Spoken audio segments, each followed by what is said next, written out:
Camera ધીમે ધીમે ગામના દ્રશ્યો બતાવે.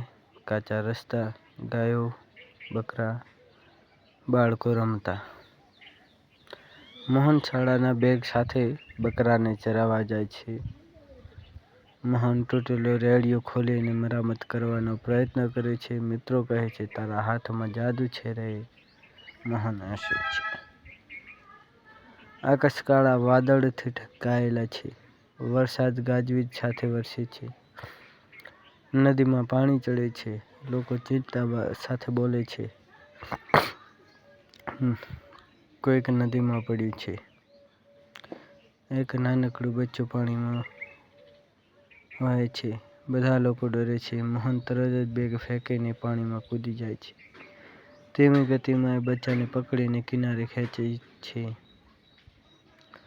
બધા લોકો તાળો પાડે છે. સરપંચ કહે છે, બેટા તું નાનો છે પણ તારા દિલમાં સિંહ છે. મોહનની આંખોમાં ગર્વ અને ભવિષ્યની સપનાની ચમક દેખાય છે.